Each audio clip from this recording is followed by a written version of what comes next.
Hello, very nice to be here with you all. My name is Greta and Chris, and we are climate justice activists from Sweden. And as you are probably all well aware of here, especially those of you living in this region, that the climate crisis is not a problem which is caused only by fossil fuel industries, deforestation and unsustainable agriculture and greenhouse gases. It is just as much a fight against these industries as much as it is a fight against militarization, colonialism and capitalism and all these systems that are digging us further into unequal systems of oppression and repression, which also destroy the climate and environment. We have to fight against all those systems of repression, because if we keep focusing isolated on, for example, the climate or all these individual struggles and not as a larger part of a global movement for solidarity, justice, freedom and safety for everyone and liberation for everyone, not the least including Western Sahara, and we cannot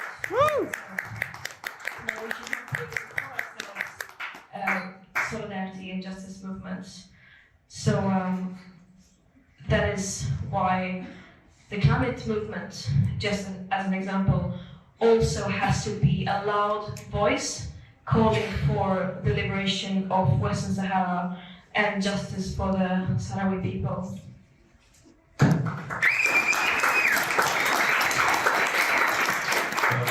Yeah, I think it's also very important, as most of us, at least that traveled all the way here, come from the global north, and has a huge what's the word again?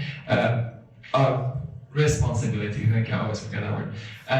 Responsibility in everything that's happening, on colonization, exploitation, and what's happening here in here in West Sahara, in Palestine, in Rojava, and all the other places that are colonized. And for those reasons, it is so important that we are, like Greta says, a very loud voice for justice, and push our governments and the people in power, the people that have the money, and the people who are pushing this, to stop.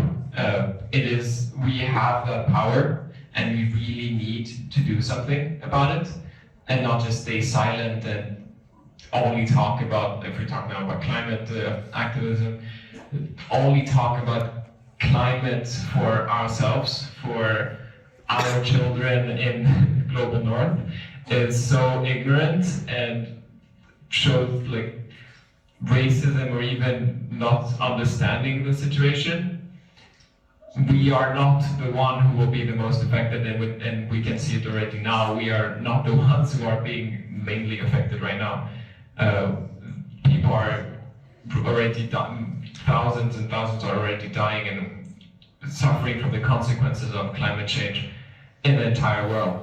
So we really need to bring in the voices and empower the voices of those who are affected by this in where we are and in our work and in our activism.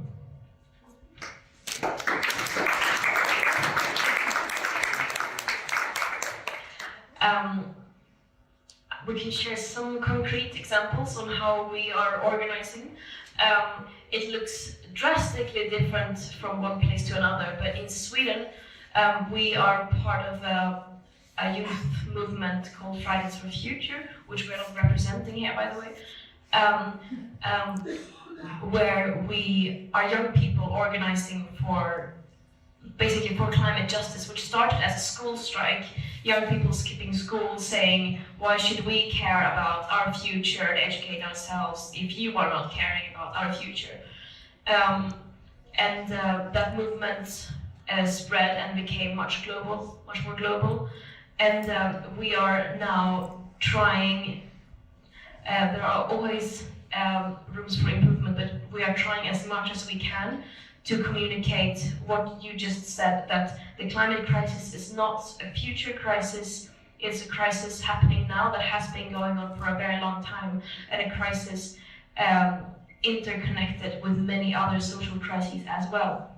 And for example, Sweden, the part of the world we come from, are a part of the world which are so much more responsible for the climate and environmental emergencies, and have also built their wealth on other people's suffering and the pollution often happening in other parts of the world. So things that we do is that we try to both have solidarity campaigns together with other movements in different parts of the world, but also targeting Swedish actors like companies, our governments, and have campaigns specifically against them. Both what is happening in our own backyard, for example, Sweden is also a colonizing country in Sápmi, where we extract natural resources in the name of green colonialism, claiming that, oh, we need to colonize your land and exploit your resources for us to be so-called sustainable, using the logic that we need to destroy nature in order to save it, which doesn't make much sense. As of course, at the same time as we are financing, legitimizing, and supporting other genocides and ecocides, humanitarian crises happening in other parts of the world. So, sort of, as much as we can, draw those connections and links that solidarity is a verb, and by standing in solidarity with marginalized people all over the world, we need to also target the ones at home that are responsible and complicit in these crises. Yeah. Yeah.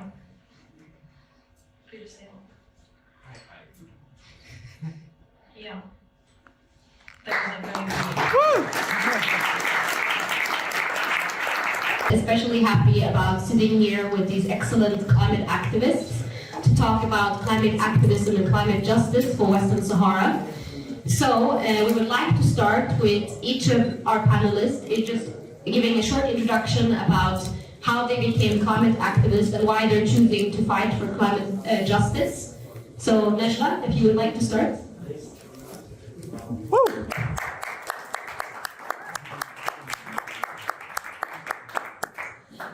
Good morning, everyone. I am very honored and pleased to be here with you today and this whole conference.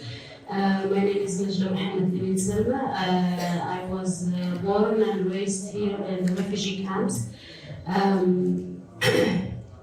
I don't really know how I became a climate change activist, to be honest. In reality, I think everybody here in these refugee camps, they are in one way or the other climate activists. If you are in the front line of the impact of climate change, you have no choice but to be a climate activist, whether you know it or not. So, but I also, when I went to school, I was interested in environmental studies. And I didn't really relate the reality, the harsh conditions, the climate change that I realized. I have not conceptualized it when I went to school. I'm like, all the lessons, all the documentaries we were watching, all the conversations, and I'm like, oh my God, this is what we're living. This is what's happening in the refugee camps. So I started to relate the reality of the Sahrawi people in refugee camps and the topic of climate change, and I was like, this is like just another battle that we have to endure. So of course I went into sustainable development, and I came back here, and I'm choosing consciously by heart to be activist in many different levels, but one of the first ones is to be to make the reality of the Sahrawis known, not only the question of human rights, not only the question of colonization, but to say that we are, I don't know if anybody experienced the hardship of the summers as we experienced them here, and but we are not in the table. We are the most impacted people on earth by this change, but we are not on the table. We are not in discussions. We are kicked out of international conversations. So those are the motivations, beside many others, that make me want to be part of this activism. And I hope we can continue. And I look forward to the discussion today to see how we can do that. Thank you so much, Najla. For those of you who don't know, maybe Greta, you can explain how you became a climate activist and why you chose to fight for climate justice. That is a good question. I was a nerd, and then I started reading up more and more, and the more you read, the more you realize that everyone has a responsibility to act because of the enormous challenges that we are facing, because everything and everyone that we love is at stake. So for me, it was just, instead of falling into apathy and thinking that there's no hope, we cannot do anything, instead I felt like, okay, someone needs to do something, and I'm someone, which means I can do something. And of course I was very young and very naive in a good way, because no one in their right state of mind would think that, oh, I start skipping school and sit outside the parliament, that's going to lead to something. Of course, no one would have imagined that, but it actually led to something. And then I just felt like, okay, we can actually change things if we come together, especially as young people. We have a very strong force when we come together and are really determined to change things. So that's how I started, by realizing that this constant wheel of everyone blaming each other in order to not have to take action is extremely destructive. Greta, would you like to introduce yourself and how you became a climate activist? I'm not even sure if I'm actually considered climate activist or not. But anyhow, I'm Greta of Fatma Moulay. So I have actually a funny story, because for me, and part of my ignorance, I didn't even know about the climate crisis until I went to Germany. And the first time I heard about the climate crisis, the importance of the climate justice, I got in a fight with the person who was talking in a conference in Freiburg, Germany. Because for me, it sounded so unfair that the people were talking about the importance of the climate, the importance of food security, the importance of at that time, I always say, I know this kind of terms, words are actually foreign for me. I didn't know about them. But for me, the only thing that I know, that I don't have the opportunity or the privilege to think about the climate when my country isn't even free. So I got a fight with that panelist at that time, because he kept mentioning again and again the importance of this green transition. Well, I cannot even go into Western Sahara. I tried, and I told him, I don't have the chance or the privilege to think about the climate. But then my friend from Marshall Islands, she said, the climate crisis, the climate injustice, the climate change fight, or the climate activism isn't about decreasing the emissions or whatever you are thinking you have had right now. It's more about injustice. It's more about everyone.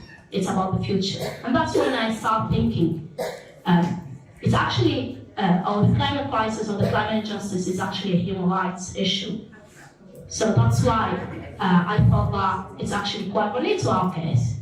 So I kept researching, even though I didn't study that at university, but I went around looking for more and more information, trying to connect the dots. Because most of us Sahrawis, we don't understand the importance of the climate fight, the climate activism, because we are still occupied, we are still thinking about occupation, but both occupation and climate are quite related, and we can see that through this panel. And that's for me.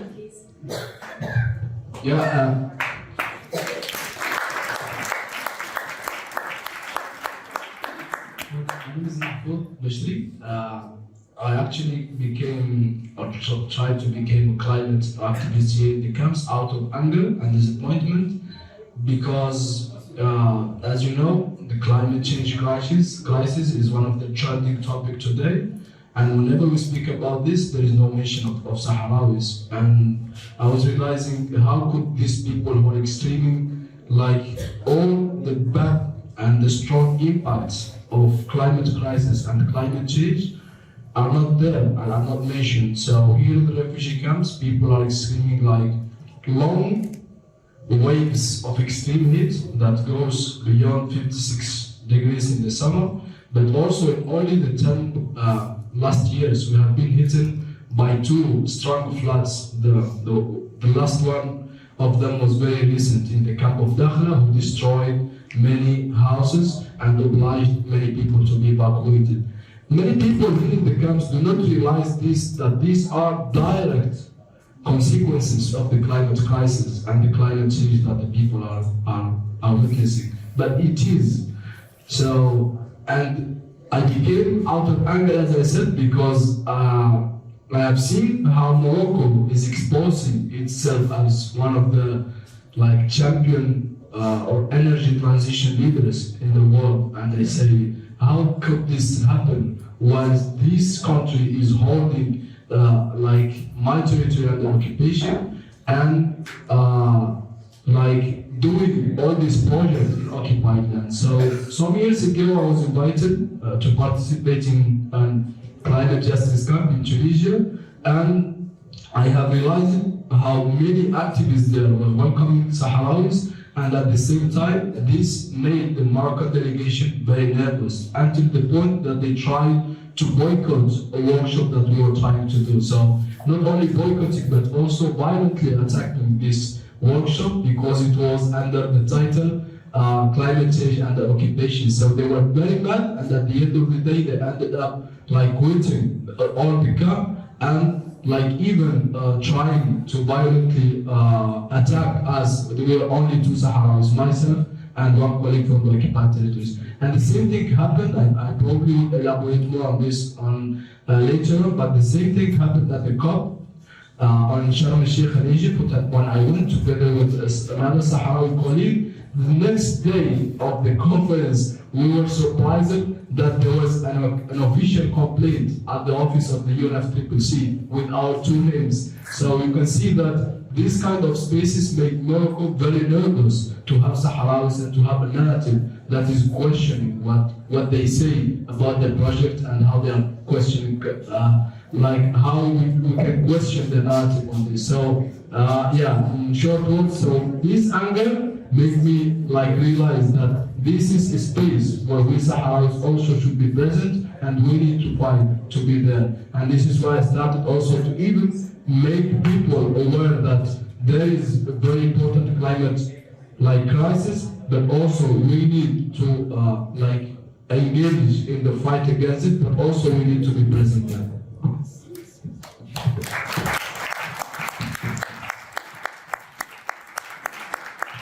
You mentioned about the summers here that you haven't really experienced. We were telling me and Benjamin, because we're staying with Najla, about the summer you experienced here last year. Would you like to tell the others what you told us about what it was like here?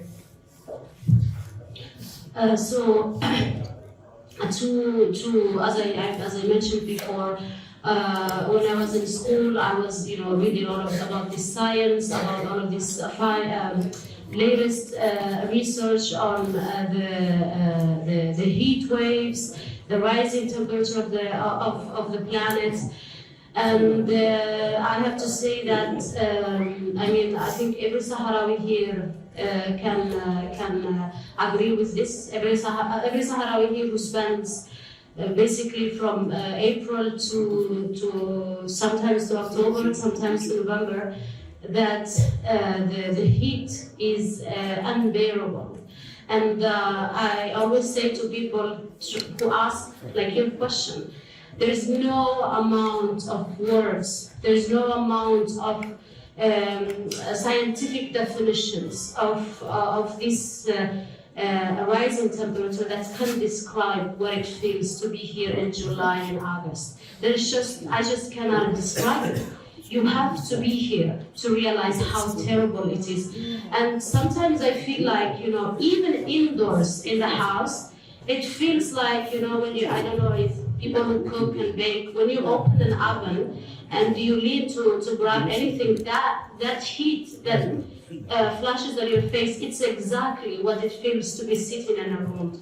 And of course we try to have ACs and try to like cool the indoors inside the houses, but and I think most people here would agree that when the time hits like around midday 1, the air condition, the AC starts to give you just, I was like describing the other day, it's like a dinosaur, like, how do you say it? Flame. Huh?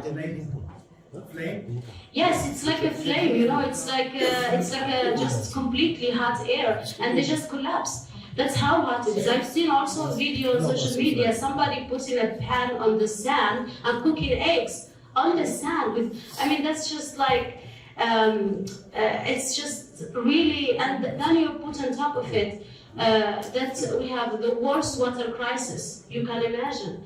The summer of 2023, we had almost 2 months of very, very little water. I mean, you cannot even think of taking a shower every day in the most time you needed to take a shower every day. So it is unheard of. So if anybody wants to, of course I will not invite you to come in July, but if you want to as I mentioned yesterday on the first day of the conference, if you know anybody who does not believe in climate change, send them our way here in July.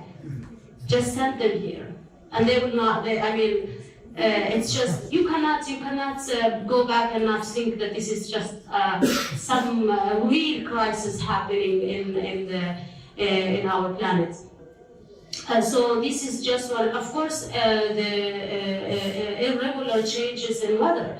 I say that our house, of course, now it's somewhat stable, but my family, we lost our house in the floodings of 2006. We lost our house in the floodings of 2012. We lost our house in the floodings of 2015. So there is like irregular weather changes that are very sudden, and we are not prepared to face them. So each 5-6 years, you are hit again with another crisis that you are not contributing in any way to all of these sudden floods that are not supposed to be happening.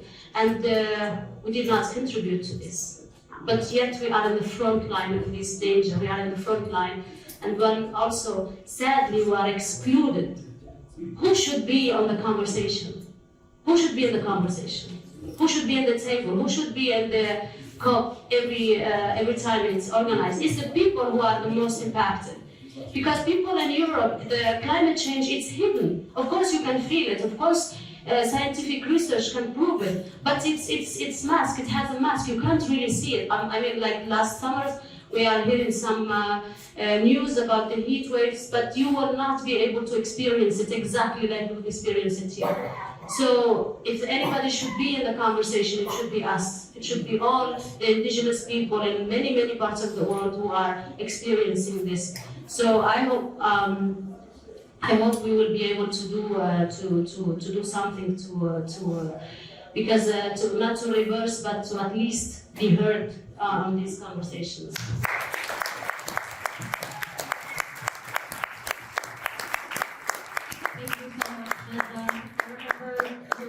Conversation about this in the first days when we arrived, the fact that there's so many foreigners who come to the camps and they don't understand because they're overwhelmed by the hospitality of the Sahrawi people, and the Sahrawi families give them the best food they have and they don't even eat, and the foreigners come here and maybe take a shower and they don't see what you are experiencing. And I hope everyone who is here, even if you've just been here for 3 days, just remember that how they are nice, the Sahrawi people, you know, we are having a good time, but in the end, this is an occupation, and it's not, people should not live like this for 50 years, and this is why we are here. Thank you.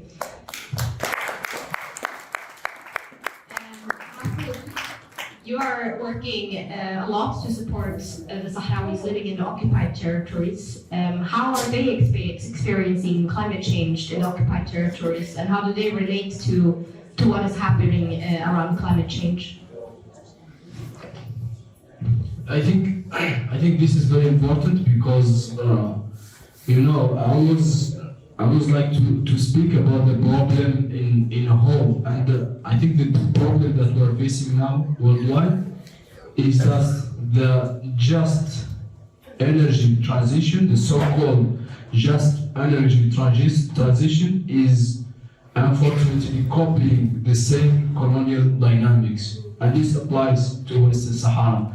So I have said before, it's very trendy, it's very trending to listen about the just transition, and that many countries are trying to contribute to mitigate the risks of the climate change. But I think there are a lot of questions that are not being raised in this regard.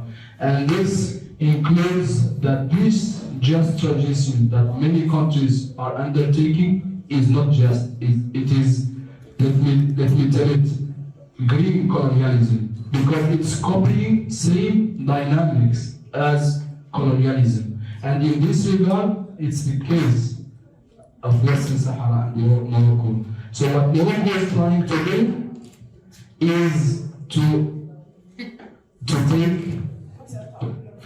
take the advantage of being a country that is trying to appear. Is there any problem with the voice? Maybe don't speak too close. No, it's because he's trying to adjust it. Just continue. It's gonna be fine. Yes, I said that Morocco, by trying to appear as one of the countries in this region championing climate justice and climate transition, is having a hidden agenda and a hidden objectives. So what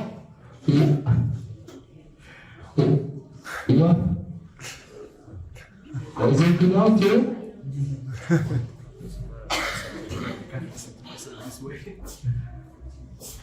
Ska jag prata längre ifrån? Yeah. No. I said that by copying this dynamics, or by undertaking this dynamics, Morocco is trying to appear as climate friendly, of course. But what's the hidden agenda? We have seen, and we have seen what's the real agenda behind that. It is greenwashing. It is military occupation in Western Sahara, part of Western Sahara, and it is whitening the very black record in human rights violation occupied Western Sahara.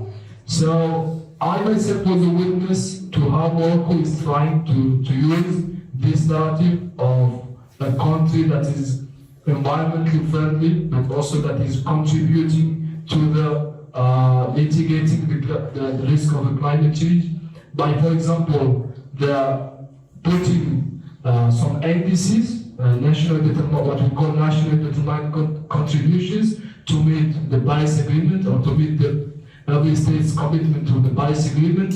But what is problematic here is that almost like 70% of the projects that Morocco is putting on these NDCs are based in occupied Western Sahara. So this is the big problem, and this is what have not been challenging. And here I'd like to say that UNFCCC, which is the agency of the United Nations for climate change, is being complicit on this, and it's not.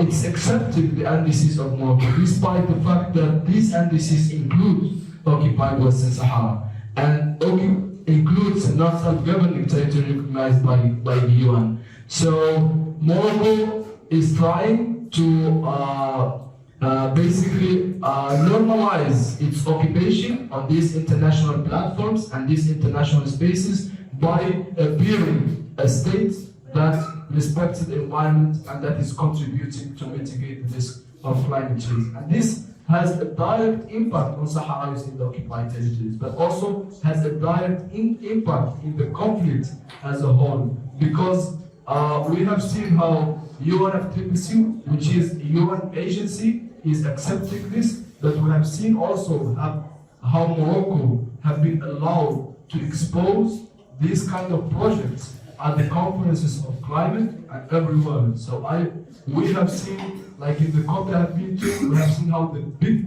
pavilion of Morocco includes a big map of Morocco that includes occupied Western Sahara. So, and we didn't understand how an agency of the UN that doesn't recognize Morocco's so-called sovereignty over Western Sahara could accept this kind of maps. But also we have seen how Morocco is trying to confuse people by even bringing some Sahrawis to come to these climate conferences and to speak about the benefits of the project that Morocco is undertaking in occupied territories. So this is a very clear normalization of occupation, and this is very clear also greenwashing of occupation. So all of these people who normalize this and to see this as normal, they're contributing in a way to see a military occupation that violates systematically human rights as a normal. And we have seen how many Sahrawis have been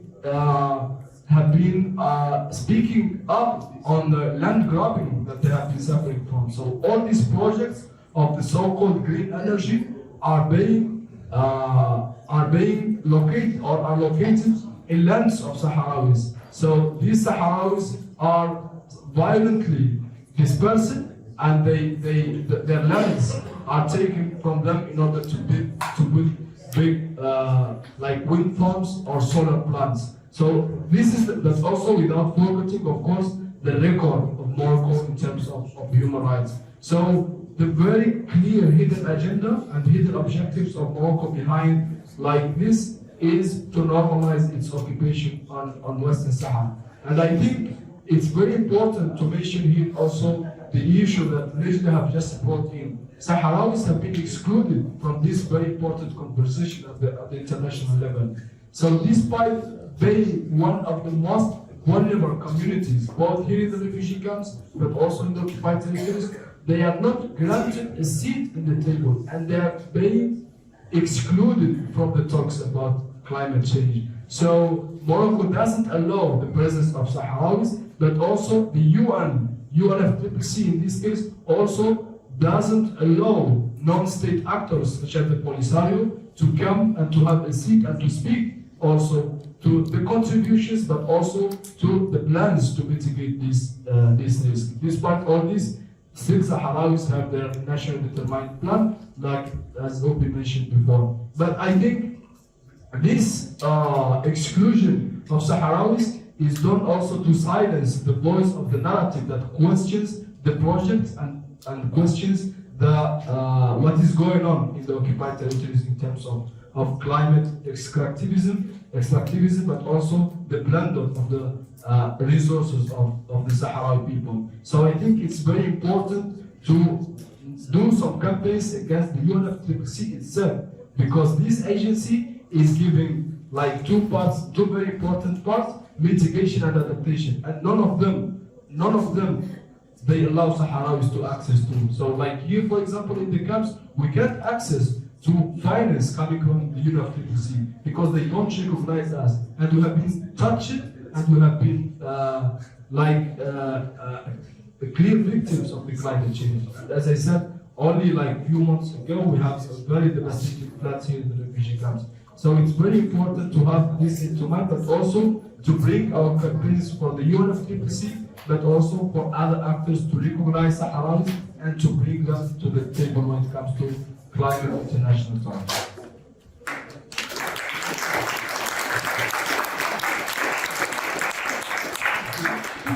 Greta, you have advocated a lot when it comes to Palestine, and I wanted to ask you, why do you think it's important as a climate activist to also include anti-occupation work? And what is the kind of difficulties and challenges you've had within the climate movement as you started advocating for these issues?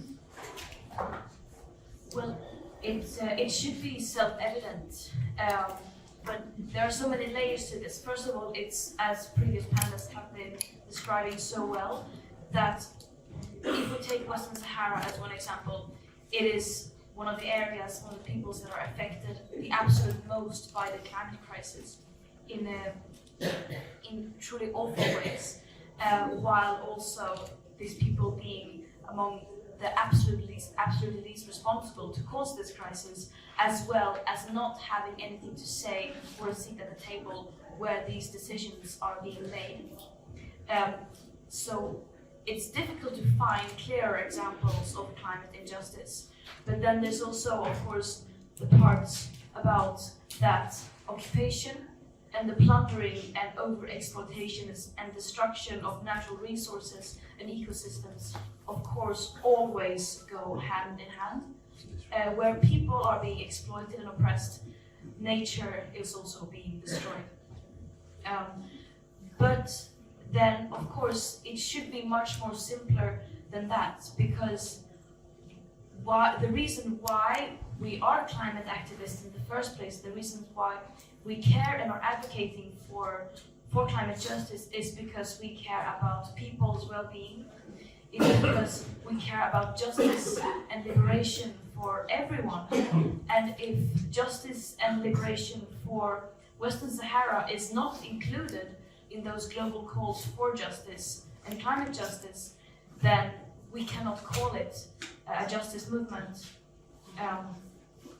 We are not climate activists because we want to protect ecosystems, or we care about the future generations of white people living in Europe. We are climate activists because we want to avoid as much suffering as we can. And right now, the climate crisis is already here. Injustice, exploitation, oppression, repression is here and has been for a very, very long time. So it should be self-evident why people who are climate activists and who claim to have even the least bit of humanity left in them should care about occupations and injustices over the world, whether it is Palestine or whether it is Western Sahara. Because of course, decolonization is not a metaphor. Decolonization means that we respect, in practice, everyone's right to self-determination, to dignity and freedom. And of course, as you mentioned, many people fail to make this connection, especially in parts of the world where I come from, like Sweden. People are surprised why we would care about occupations, why we would care about apartheid, why we would care about genocides and repression happening all over the world, and humanitarian crises unfolding and getting worse with our money and with our support, countries like Sweden. But of course, because when you come to places that are living with oppression, occupation, and these sufferings on an everyday basis, people understand much more that of course we cannot talk about climate justice if we don't even have basic human rights, if people don't have the possibility to protest, if people don't have the means of survival, when people are being actively stolen of their means of survival. So I think everyone, especially people living in the so-called global north, when us turning a blind eye and being silent means that we are complicit in these crises, especially us who have the privilege to speak up, have to do so in every way that we possibly can.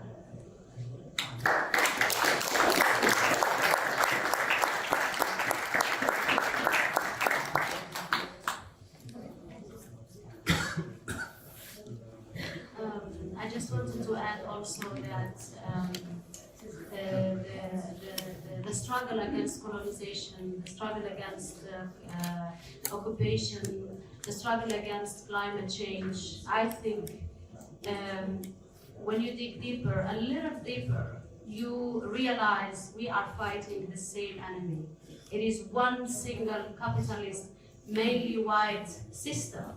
So whether you are a climate activist, whether you are a human rights activist, whether you are a refugee in refugee camps fighting an occupation by Morocco or by France or by Spain, in the end, the system is one. The enemy is one, and I think it's very important. It's very important to make this realization because it is very easy to get lost that the struggle of the Sahara people is one struggle here in these refugee camps. The struggle of Greta in Sweden against climate change is a single struggle there. The struggle of the indigenous people in Colombia or in Chile or in Mexico or in many other parts of the world that are not highlighted in the conversations, international conversations, international media.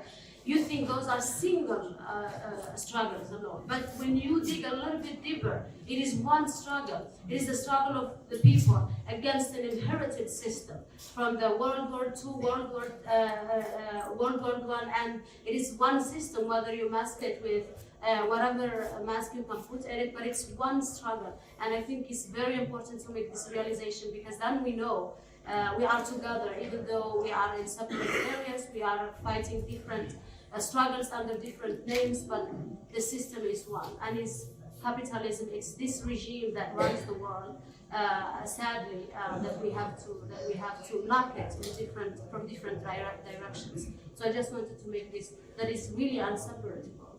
Both.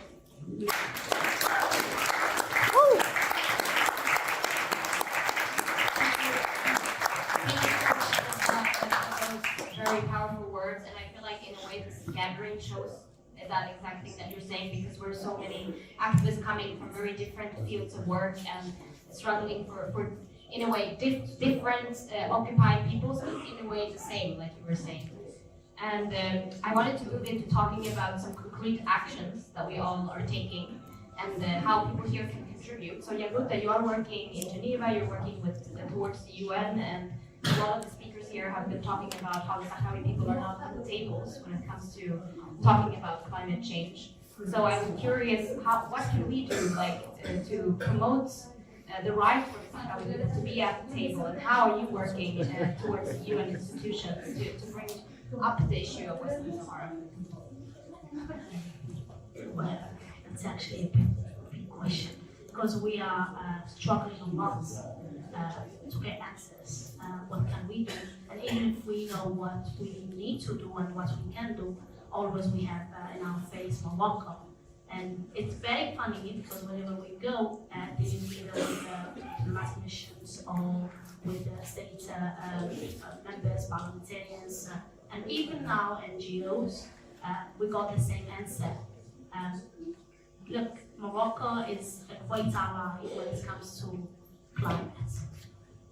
We are not willing to do much in that regard. So this is an answer that keeps us thinking that Morocco actually have been investing a lot, using our own money, of course, toward cleaning its image and presenting themselves as leaders compared to other African nations, because they always say in the African Committee, Morocco is the only one who cares about the environment and the climate. And outside of the African Committee, they say even internationally, they are doing quite well.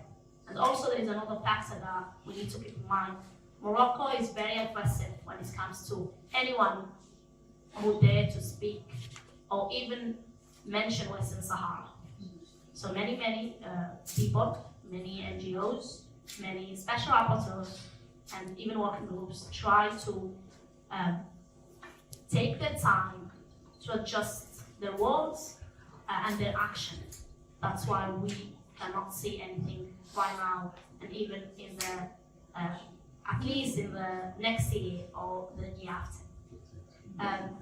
Mahfouz, he got the chance to go to COP, but there is many Saharas who didn't get the chance to go there. And if you go there, you get reported by Morocco. But the problem is, COP isn't the only thing. Everywhere, in every international forum, whenever there is, or whenever we try to access that forum, we either get denied last minute, which is it's happened to me a couple of times, not only when I tried to go to the COP in Dubai 2 years ago, but also even in normal conferences, they got last minute cancellation and stuff like that. But this didn't stop us, because we know and sure that the climate injustice, or the climate, even imagine, and the UNFCCC is part of this. Even the UN people in the system is part of the whole story. So we are not only fighting Morocco, we are not only fighting Morocco and its system, but also we kind of fighting all the people and countries who have interest in whatever comes from Western Sahara, either the phosphate back in the days and fish, and now the renewable energy. So yeah.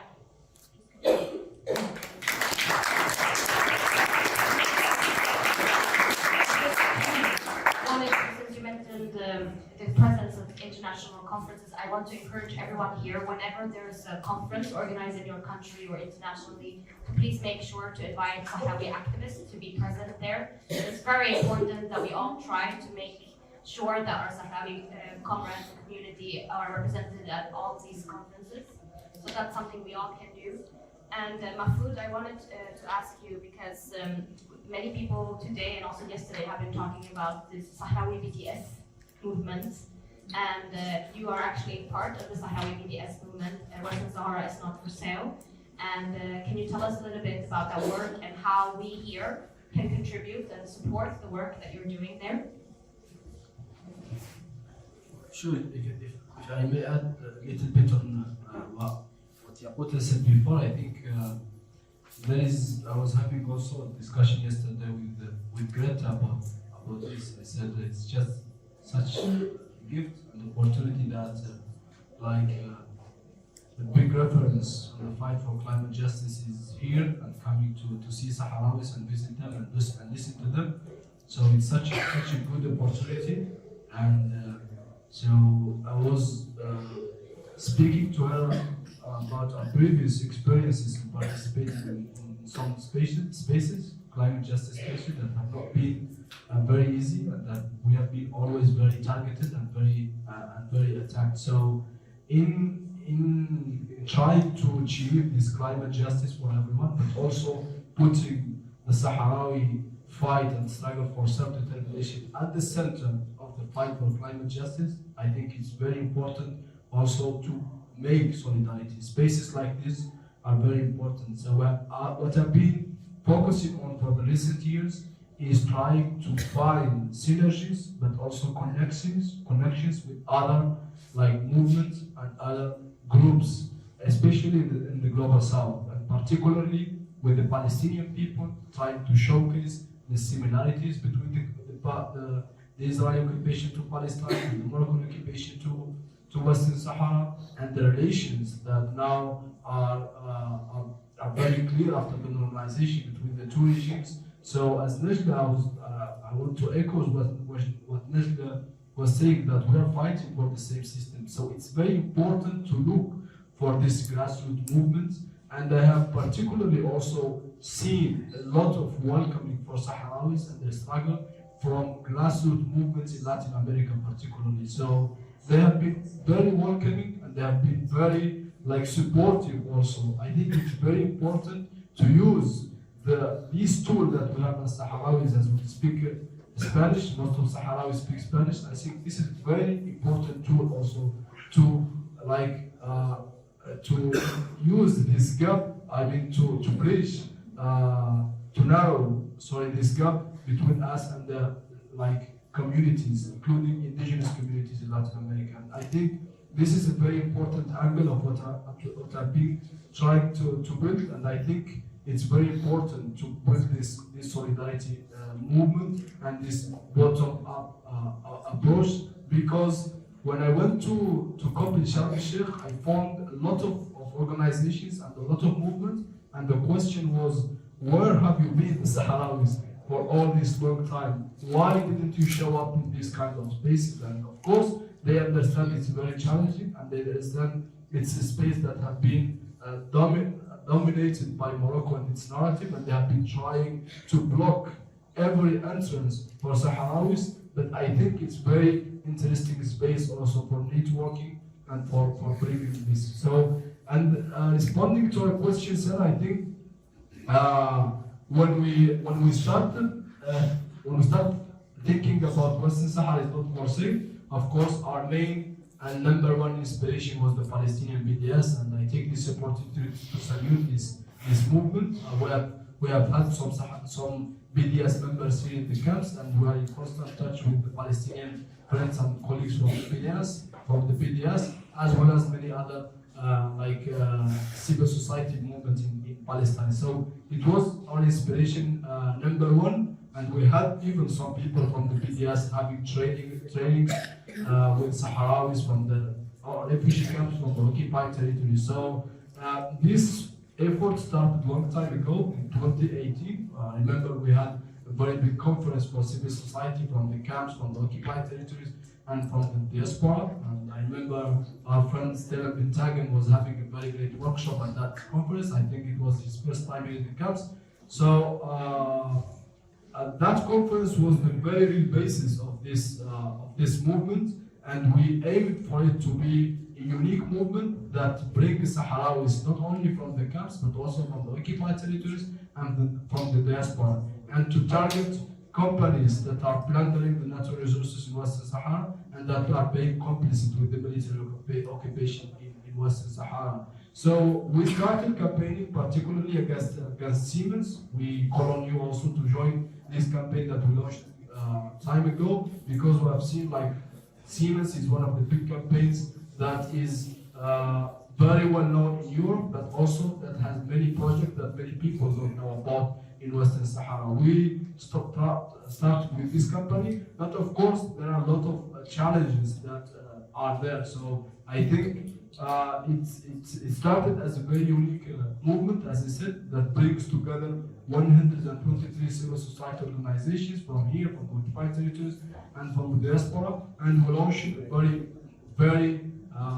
very strong call. Let's say we didn't name it the call as the BDS call, but we named it the manifesto. And right after this manifesto was launched and was online, like more than 200 international organizations sent some interest to support the campaign and to support the effort that we're doing. So we're still going, probably slowly. There are a lot of challenges, but we're going. So we have a website that you all could learn about, that how this movement was launched, what's the idea behind it, but also what are the several actions that we're undertaking. And I think this call for having the Sahrawi BDS is already there. Probably could improve it, but I think we already have the basis of a very strong civil society movement. Let me remember also that Western Sahara is not for sale was thought as a civil society movement to accompany all the great effort that has been done by the Polisario Front for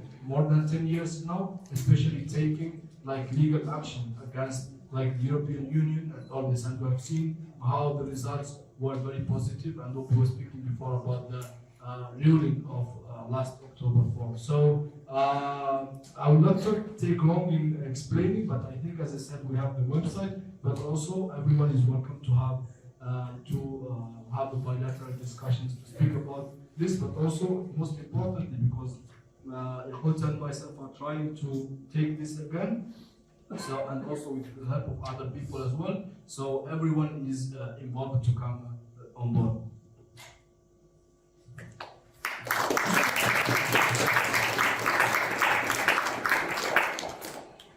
Najla, I wanted to ask you, what are some of the concrete projects around climate change that are happening in the camps, and in what way can people here support any of the projects that you're doing in the camps?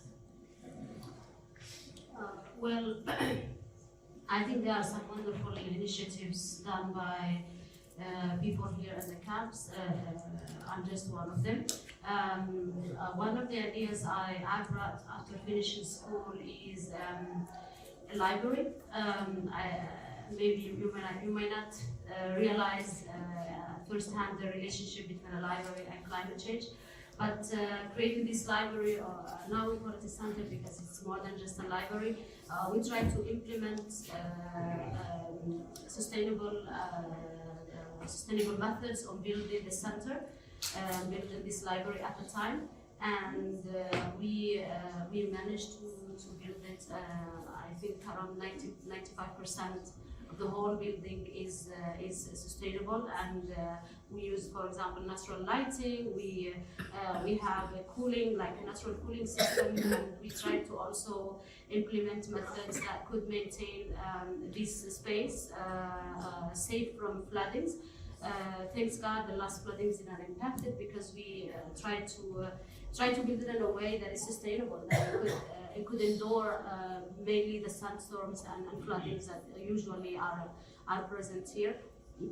One of the things I started to do with the children is we are doing a lot of readings, and we are reading a lot about nature. We read about trees, we plant trees. I take them on trips to see, for example, the initiative of Talib, who is an agricultural engineer who is doing some incredible work in terms of innovative methods on how to adapt and how to try to not only be victims but also to contribute on and to solve this problem. He's having some incredible innovative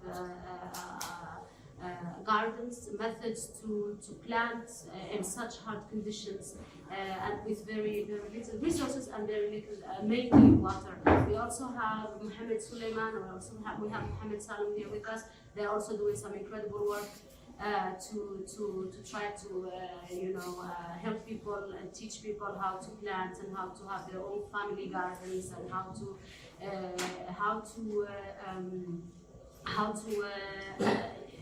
use gardening as a method, but also how to try to make these efforts with very little resources, specifically water.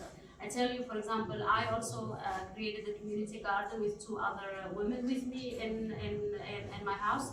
And when I came back from Europe last September, it was time for us to start the garden, but I had no water to start the garden. We couldn't start the garden. I mean, it's a standoponic garden. It's supposed to be using water. We're supposed to put water on the plants maybe once or twice a week, but we had no water to begin with. So there was no planting for this season. Hopefully next season we will be able to have some fresh vegetables, because last time we planted we had very delicious watermelon, potatoes, coriander, and many others. So those are very small initiatives, and I think it is very important also to realize as refugees we put pressure on ourselves to be contributors, but we also have to realize that the main responsibility should not be on our shoulders. It should be on the shoulders of those who created this crisis, who have the money, who have the resources. Not only that, they have the power to do something. But yet, we as people who are in the front lines of this, we must contribute also in our own ways to try to soften this reality, to try to contribute also to not only be victims. But I have to say that sometimes you are frustrated because you think, oh, I'm not doing much, oh, I'm not successful. And it's layers and layers and layers of complications, of needs, of just existing here. Just the fact that you exist here is already, it can defeat you, you know? So it's also to always remind ourselves to have those conversations that 99% of the responsibility is not in our shoulder, and it should not be. And also we have to use these spheres, we have to use these conferences, we have to use these conversations, how to allocate fundings and resources for people like us who are victims and who are willing to do something and contribute. So those are very small concrete examples that we are doing, and I hope we will be able to expand and do more in the future.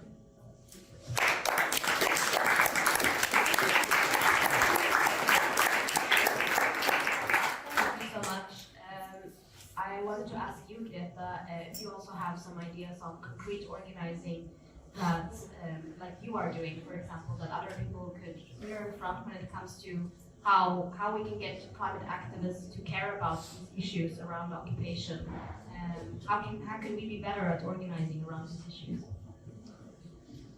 I'm not the right person to answer this question, really. I don't think I have much to add, like, apart from what the amazing panelists have already said. Just that we cannot keep be silent about this, and we have to also join you in your fight and amplify and center the voices of the Sahrawi people that have been ignored by the international community and by the international institutions, because it's the only right thing to do. I don't want to take up more time. Thank you. Open up to see if any of you have a question for any of our panelists.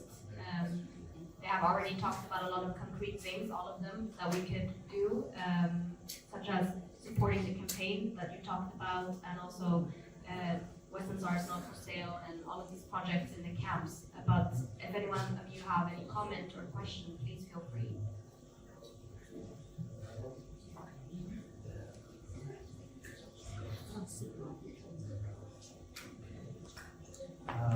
Thank you so much. Thank you so much for this amazing panel discussion. I just would like to highlight 3 points that I think could really contribute to the discussion that I think maybe didn't come out strongly or didn't not be mentioned. One of them is that sometimes people don't know how to relate to what is happening in Western Sahara. For example, in other parts of the world, especially when it comes to environmental issues.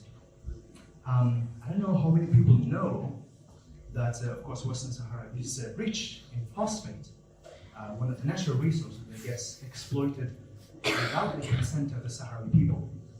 But do they know that the phosphate that ends up, for example, in Australia, North America, in the Baltic Sea, creates huge pollution? It's a big problem, because the phosphorus that is in the Baltic Sea leaks into the Baltic Sea and creates eutrophication. Eutrophication is algae feeding on the phosphorus, growing crazy and then sucking, causing oxygen depletion in the bottom of the sea. And scientists are talking about dead zones in the bottom of the sea. There is a desert being created in the bottom of the Baltic Sea because of the phosphate that partly came from Western Sahara.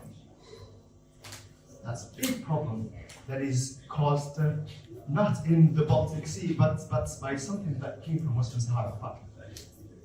The other big problem that I would like to mention also is that the big-scale agriculture that is happening in Western Sahara, again, without the consent of the Sahrawi people. Morocco did not ask the Sahrawi people, would you like to have tomatoes in your land?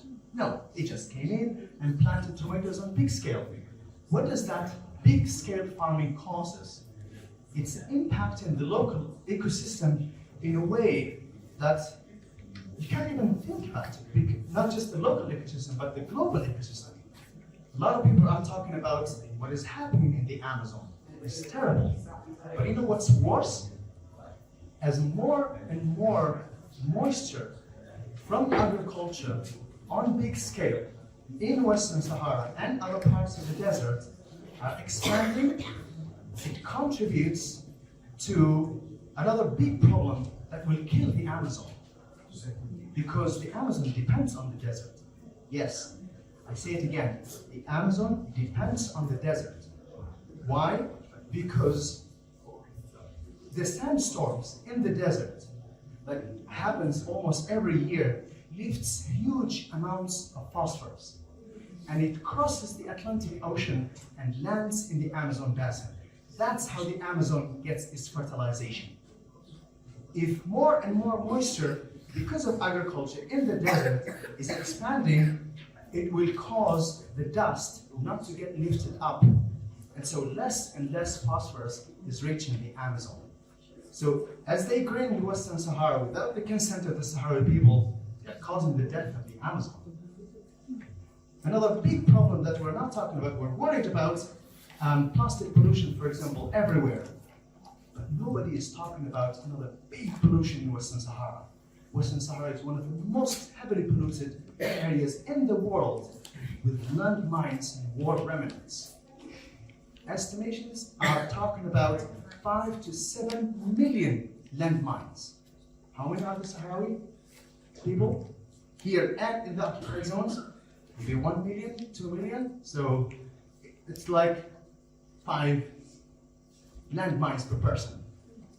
And it's one of the biggest problems, and it's one of the biggest pollutions as well. And I hope that also this information and this knowledge gets distributed, because a lot of people are talking about environmental issues from other perspectives. But landmines and extraction of natural resources in such a way that is impacting local but global ecosystems is not brought up.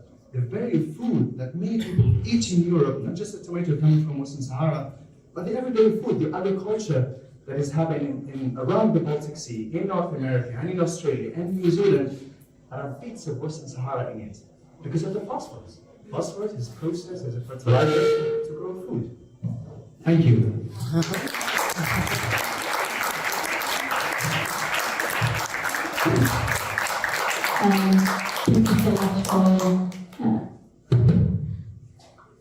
Thank you so much for bringing this up, Mohammed Suleiman.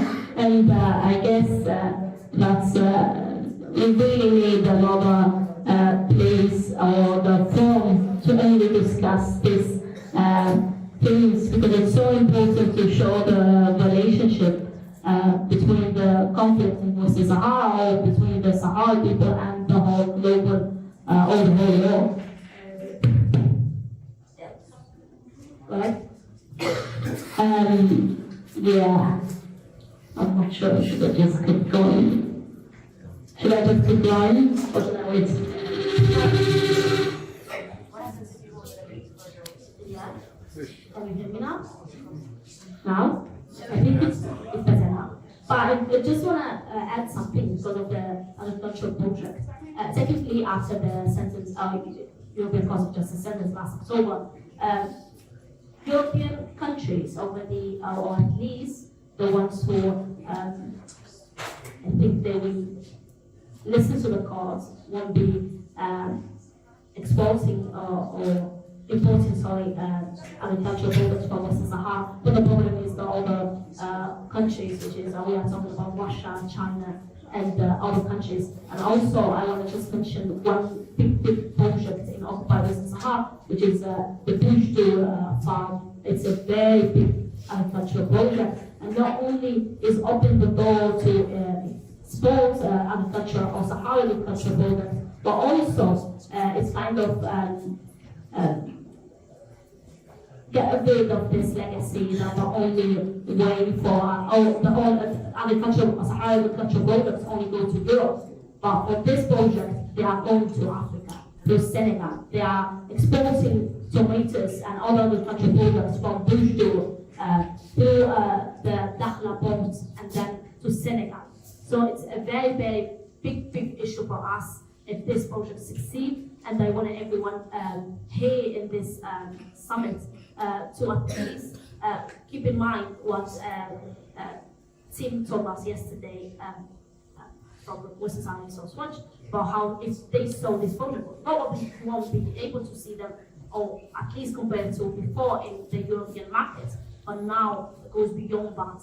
And I'm really concerned as Sahrawi about the other markets, which we are talking about Russia and China again and again, and even India and Pakistan. So, yes, we have a lot of things to do toward the future when it comes to climate and the issue of Western Sahara, or even businesses operating under occupation, and the effect, or the issue of the climate crisis in a sense. But again, it's also a responsibility. It's also a responsibility, and that's why, back to the first question you asked me, Senna, to why we are climate activists, I still think that it's for us Sahrawi very important to do action, climate action, and to show the world that we can contribute, even though it's not our responsibility, for sure. But that's what the Polisario did when they presented the NDC. And it's actually, I found once, and it's a very short story, a Moroccan told me, so the UN doesn't even recognize you as a state, but you're already thinking in the future to prepare an NDC. But what Najla is doing, teaching the young children, is even more important, because that means that in a free Western Sahara, we can actually adapt already sustainable practices that will not only benefit the Sahara, but will benefit the whole world. So yeah.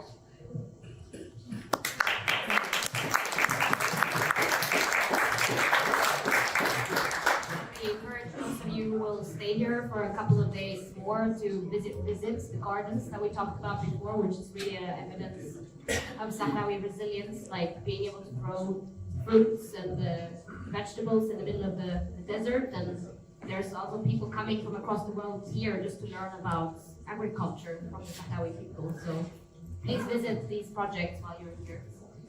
So we're gonna eat lunch soon, and I wanted to open up for a final, if any of the panelists have a final reflection before.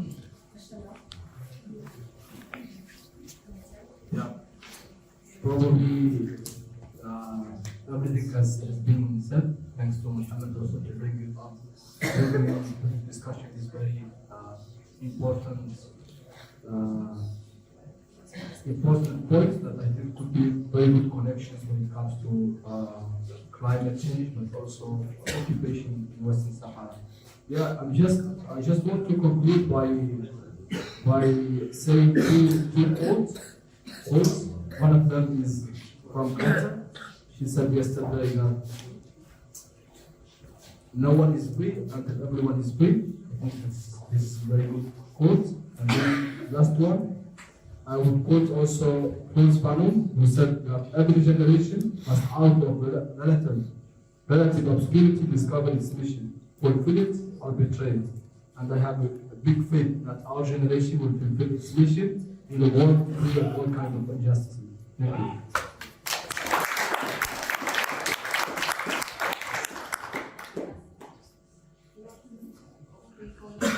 No, I'm just asking you on having yes, maybe just one small thing.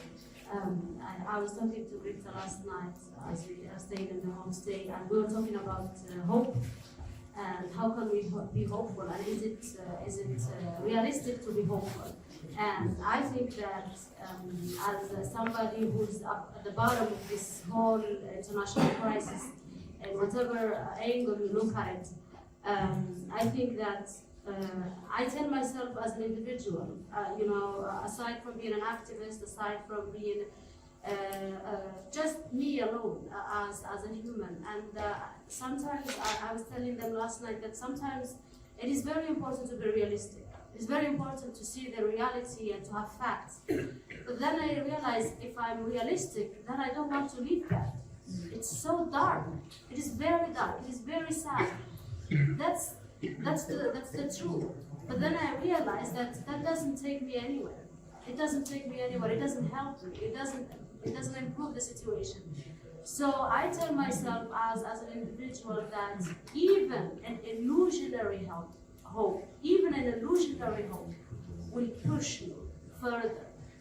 And of course, illusionary hope have to have strategics, have to have plans, have to have concrete actions.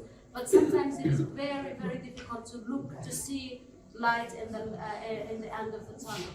And I just think, and I believe that we must maintain hope, no matter how dark it is, no matter how much these powerful countries are, no matter how strong and deep this system we're facing. But we must be hopeful, and we must share this hope amongst each other. This conference is a true illustration of hope, and many other activities that we are creating, and we want to be part of, and we want to create. We should not lose hope. We should not lose hope, no matter how dark it is, no matter how the reality looks like. But I heard once a quote: "Those who are destroying the world are not taking a day off." We should not take a day off. Thank you.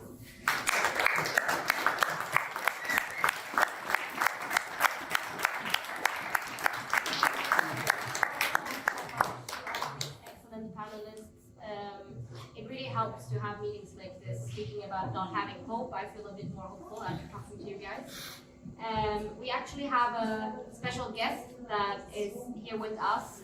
The Prime Minister of Western Sahara is here and wants to say a greeting to all of you guys before we go for lunch. So please bring him in. And again, thank you so much for participating, all of you guys.